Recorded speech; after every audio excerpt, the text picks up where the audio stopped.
Selamat datang di Extra Raw, di mana kita akan nge-recap dan nge-review episode Raw hari ini tanggal 18 Agustus 2026. Stephanie Verker ngebuka Raw hari ini dengan ngerasa cuma punya satu tujuan, yaitu ngerebut kembali gelarnya. Dia bilang gak mau banyak omong karena bahasa utamanya itu gulat. Habis itu dia manggil Liv Morgan dan nuntut buat ngebawa sabuk juaranya ke ring biar mereka bisa langsung berantem. Liv Morgan muncul ngebawa Women's World Championship bareng Roxanne Perez sama juara Women's Intercontinental Raquel Rodriguez. Liv bilang dia nggak peduli sama sekali apa kata Becky Lynch soal masa kejayaannya, dan ngegas kalau dia jadi juara ya buat dirinya sendiri, bukan buat para fans. Liv ngingetin Verker kalau dia udah pernah ngalahin Verker di WrestleMania, terus bikin Verker cedera parah sampai harus absen 3 bulan. Liv juga bilang kalau Verker dan Becky nggak bakal pernah bisa jadi juara, dan bilang kalau dia lagi nuju jalan buat jadi juara Women's World terlama sepanjang sejarah. Verker menantang Liv buat masuk ke ring dan Liv pun masuk bareng Roxanne sama Raquel di sampingnya. Verker langsung nendang Roxanne keluar ring, ngelempar Raquel ke lantai luar dan sempat nguasain Liv sebelum akhirnya kewalahan gara-gara kalah jumlah. Becky Lynch terus keluar buat ngebantu Verker, ngebanting Liv sama Roxanne ke pagar pembatas. Becky sama Verker sempat tatap-tatapan di dalam ring. Liv terus narik Becky keluar dan ngehantam Becky ke tiang ring. Verker ngebalas pakai gerakan crossbody, tapi Raquel nahan dia pakai tendangan keras. Pas balik ke ring, Liv ngehantam Verker pakai codebreaker sebelum Roxanne nyambung pakai pop rocks.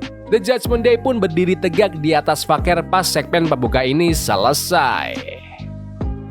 Ini tuh kelanjutan dari cerita yang udah jalan beberapa minggu terakhir, di mana Becky Lynch sama Stephanie Verker sama-sama menginginkan hal yang sama, kesempatan ngerebut gelar milik Liv Morgan. Mending mereka bikin aja pertandingan Becky lawan Verker buat nentuin siapa yang berhak dapat title shot. Segmen ini lumayan lama juga tanpa ada yang berusaha melerai perkelahian. Kayaknya ini emang minggunya para cewek The Judgment Day buat kelihatan dominan dan kuat. The Usos kelihatan lagi jalan di belakang panggung bareng adek mereka, Solo Sikoa. Mereka papasan sama LA Knight, terus Jey Uso bilang ke Solo kalau sang Tribal Chief udah nungguin mereka. Dominic Mysterio sama JD McDonagh terus muncul, ngeluh gara-gara nggak dimasukin ke turnamen kandidat nomor 1 yang ngelibatin talenta WWE dan Triple A buat kesempatan ngerebut World Championship. Javon Evans nyala pembicaraan mereka dan nantangin Big Cass, bilang kalau dia nggak bakal pergi sebelum Cass keluar. Jadi McDonagh ngelabrak Javon gara-gara udah nyala mereka, yang akhirnya bikin Javon langsung nantang JD tanding saat itu juga. Pertandingan pertama di Raw hari ini nampilin Javon Evans lawan JD McDonagh. Javon sempat megang kendali lewat dropkick yang bikin JD terpental keluar ring, tapi pas Dominic Mysterio ngejelimet kaki Javon, JD mengambil alih dan mulai mengincar kaki kiri Javon, termasuk kebanting kakinya ke tiang ring. Javon bangkit lewat tendangan red dot, disambung spinning kick dan springboard clothesline, tapi masih belum cukup. Walaupun kelihatan masih menahan sakit di lututnya, Javon berhasil membalikkan keadaan pakai OG Cutter untuk memenangkan pertandingan. Habis pertandingan selesai, Big Cass mendadak menyerang Javon dari belakang dan berkali-kali nginjak-nginjak dia di pojokan ring sebelum akhirnya banting pakai gerakan East River Crossing Sidewalk Slam. Pas Cass udah mau jalan keluar, Javon malah nantangin Cass buat ngeroyok dia lagi. Javon sempat ngelawan balik pakai pukulan dan suicide dive, tapi Dominic malah ngelempar Javon ke tiang ring. Cass terus ngelempar Javon ke pagar pembatas sebelum ngebawa dia balik ke dalam ring dan ngehantam dia pakai big boot. Pertandingan yang seru kayak biasanya tiap kali Javon Evans main. Ini jadi segmen pengeroyokan dari bintang heel kedua dalam 30 menit pertama acara.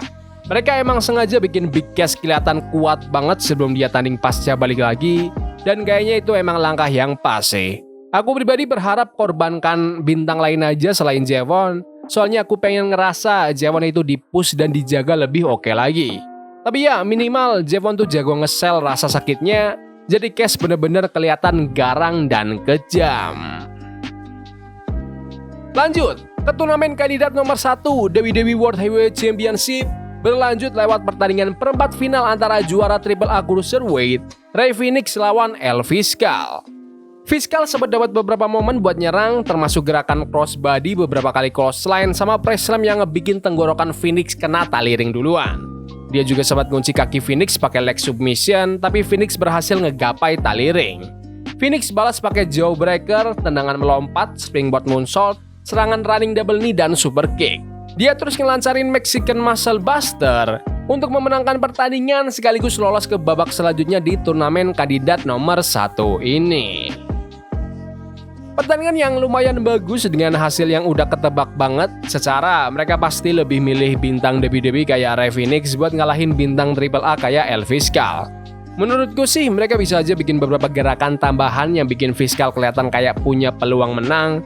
Tapi ya Phoenix tuh emang jago banget, jadi aku selalu senang tiap kali lihat dia tanding dan menang di ring.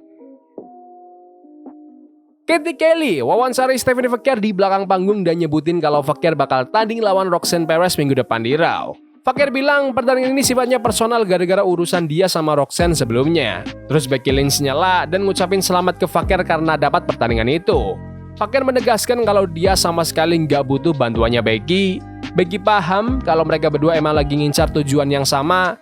Terus dia ngedoain semoga Fekir beruntung minggu depan. Lyra Valkyria muncul di segmen video dan ngenang momen pas dia jadi juara Women's Intercontinental pertama sekaligus ngalahin Bayley. Habis itu dia ngalihin perhatiannya ke Sol Ruka dan bilang kalau dia bakal memastikan Sol hancur berkeping-keping sebelum dia ngambil balik sabuk Women's Intercontinental Championship itu. Lanjut ke pertandingan antara Sol Ruka melawan Lyra Valkyria. Di awal-awal, Lyra langsung incar tangannya Sol, tapi Sol bisa balas pakai dropkick, moonsault keluar, sama beberapa kali pukulan keras. Lyra kembali mengambil alih kendali dengan nyerang kaki Sol dan terus-terusan mengincar lehernya seiring berjalannya pertandingan. Sol berhasil bangkit lewat serangan lutut, elbow, German suplex, missile dropkick, dan running knee yang hampir aja bikin menang.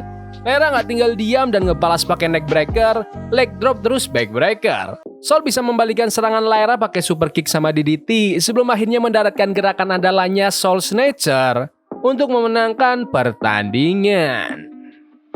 Kemenangan yang bersih buat Sol Ruka di pertandingan yang imbang dari awal sampai akhir. Soul Snatcher emang selalu jadi finisher yang keren tiap kali Sol ngelakuin itu. Aku sempat mikir heel turn-nya Lyra Valkyria bakal ngebawa hasil yang lebih oke, tapi nyatanya sekarang belum kelihatan kayak gitu sih buat dia.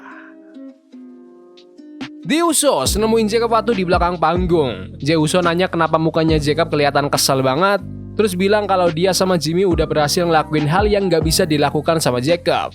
Jey bilang kalau Solo Sikoa bakal nemuin sang OTC malam ini juga. Jey terus nanya ke Jacob siapa yang sebenarnya penakut atau punk ass sekarang. Jacob cuma diam gak ngerespon pas The Usos jalan ninggalin dia. Danhausen terus muncul buat ngerayain ulang tahunnya. Danhausen bilang dia mau bagi-bagi sebagian uangnya dan nembakin uang ke penonton pakai meriam. Dia terus ngepandu para penonton buat nyanyiin lagu selamat ulang tahun buat dirinya sendiri. Para pemain dari tim Buffalo Bills juga kelihatan lagi nonton di pinggir ring. Anak-anak Brady Vision diwawancari sama Katie Kelly di belakang panggung. Maxine ngebahas soal teori yang nyerang Otis sama Akira Tozawa, sementara teori ngebawa-bawa soal Oba Femi yang nyerang dia secara licik minggu lalu. Pas ditanya apa dia punya pesan buat Oba, Bron Breakker langsung bilang kalau dia bakal ngomong itu secara langsung di depan mukanya Oba. Juara WWE World Tag Team, Bron Breakker masuk ke ring dan nantangin Oba Femi sambil mempertanyakan klaimnya Oba yang ngaku-ngaku sebagai masa depan WWE. Paul Heyman ikut masuk ke ring bareng Bron dan nanya ke penonton siapa sebenarnya masa depan WWE, yang langsung disambut sorakan penonton yang neriakin namanya Oba Femi. Bron terus nyuruh Heyman buat manggil Oba keluar. Oba Femi pun muncul dan bilang ke Bron kalau semua orang sebenarnya udah tahu siapa masa depannya. Oba bilang kalau Bron, para penonton, sampai Brock Lesnar pun tahu kalau masa depan WWE itu ya Oba Femi. Dia nambahin kalau siapapun yang gak terima bisa langsung nyelesain urusan sama dia kapan aja. Bron langsung nantangin Oba buat berantem saat itu juga, tapi Heyman nahan dia. Heyman bilang kalau pertandingan antara dua calon bintang main event kayak gini gak boleh terjadi gitu aja tanpa ada promosi yang matang. Terus dia ngebocorin kalau dia udah ngobrol sama Adam Pearce. Heyman mengumumkan kalau Bron Breakker bakal bertanding lawan Oba Femi di acara Sunday Night Main Event pada tanggal 7 September di Atlanta, yang mana itu kampung halamannya Bron sendiri. Pertandingan ini bakal dipromosin sebagai duel penentuan siapa masa depan WWE sebenarnya. Bron sempat salaman sama Heyman, tapi mukanya langsung kelihatan cemberut pas lihat Heyman juga salaman sama Oba pas segmen ini berakhir. Aku lumayan nikmatin segmen ini sih. Memang bukan segmen promo yang paling bikin tegang banget atau gimana, tapi hadirnya Paul Heyman di sana benar-benar bikin suasananya kerasa lebih profesional. Terus bagus juga ada Heyman di situ, soalnya Bron Breakker udah bawaannya mau langsung baku hantam aja, tapi Heyman nahan dia biar para penonton makin penasaran nungguinnya. Turnamen kandidat nomor 1 WWE World Heavyweight Championship berlanjut lewat pertandingan perempat final antara Dragon Lee melawan Elio del Dr. Wagner Jr. Wagner langsung megang kendali di awal pakai jumping knee di sudut ring, Death Valley Driver, beberapa kali backbreaker, sama clothesline ngelempar Lee keluar ring.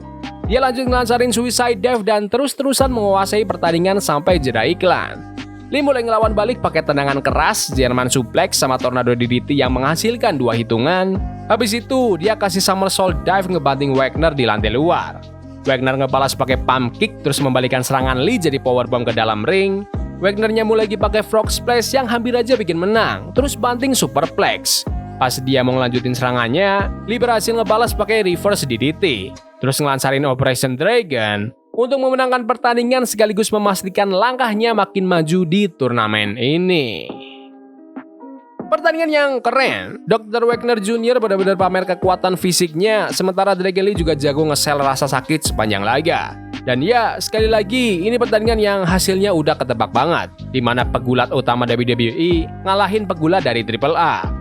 Mereka emang jarang ngebikin kejutan di turnamen kayak gini, tapi apapun itu, aku menikmati sih. Walaupun dari awal nggak ada alur cerita apa-apa, tapi karena ini pertandingan yang ada taruhannya, itu ngebantu banget bikin pertandingannya makin seru.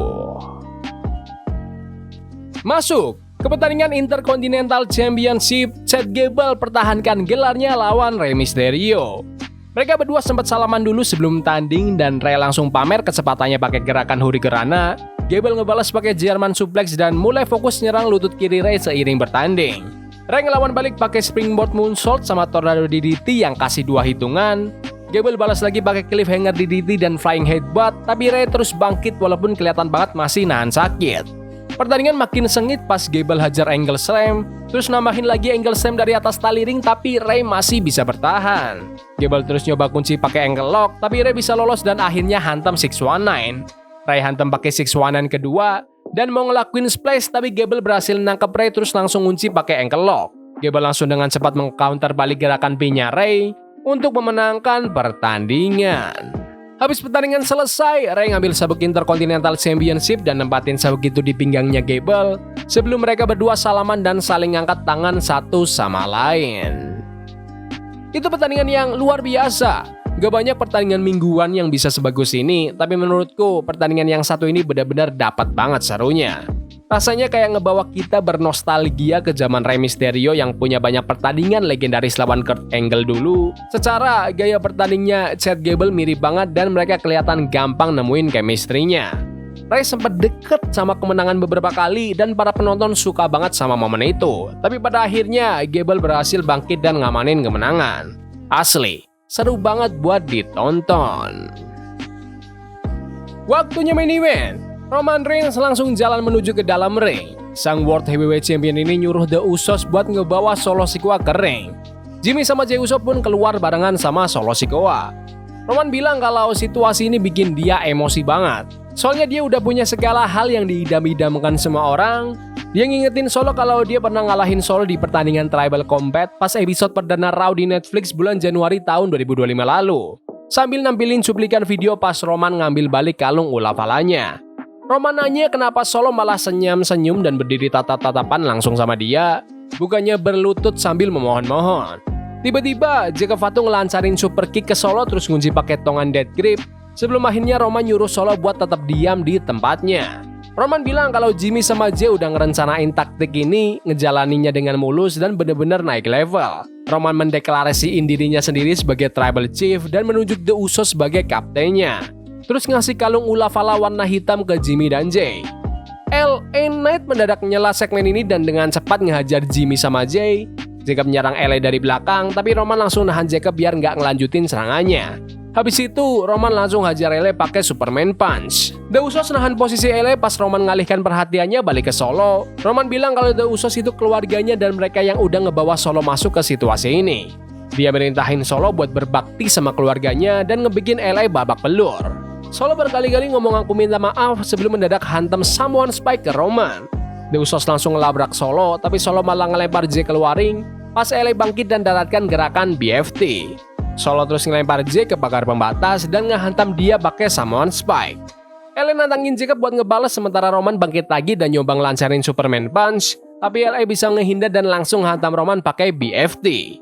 Solo balik lagi ke dalam ring dan berdiri bareng LA. Jacob tuh cuma diam di pojokan sambil ngeliatin Solo Sikoa sama LA Knight jalan keluar ring bareng-bareng. Sementara Roman Reigns masih tergeletak di ring buat menutup episode Raw hari ini. Ini segmen yang menghibur dan rasanya punya hasil akhir yang udah diperkirakan sama sebagian besar dari kita. Bakal konyol sih kalau Solo Sikoa juga gabung lagi ke The Bloodline. Secara dia udah dapat momen bagus banget sebagai babyface dan para fans juga pada suka sama dia. Pas Solo hantam Samoan Spike ke Roman Reigns, penonton langsung heboh banget. Pemanfaatan LA Knight di posisi ini juga bikin karakternya makin terangkat. Soalnya sekarang Roman pasti bakal makin dendam dan mau balas dendam ke dia juga. Jacob tuh kelihatan liar dan sukses sama serangan-serangannya, tapi pas Roman nyuruh dia berhenti, disitulah semuanya mulai berantakan. The Usos juga mainin perannya dengan sangat oke. Menurutku, segmen ini berhasil membawa alur ceritanya makin maju, bikin Solo makin kelihatan sebagai babyface yang lebih besar lagi. Aku bisa lihat WWE bakal bikin pertandingan antara LA sama Solo lawan The Usos dalam waktu dekat. Mungkin di Sunday Night's Main Event kalau ngelihat dari semua kejadian ini. Menurutku ini episode Raw yang bagus banget. Aksi di dalam ring hampir sepanjang acara benar-benar solid. Terus pertandingan antara Chad Gable lawan Rey Mysterio benar-benar jadi yang terbaik. Asli, seru banget buat ditonton dan para penonton juga heboh banget menyambutnya.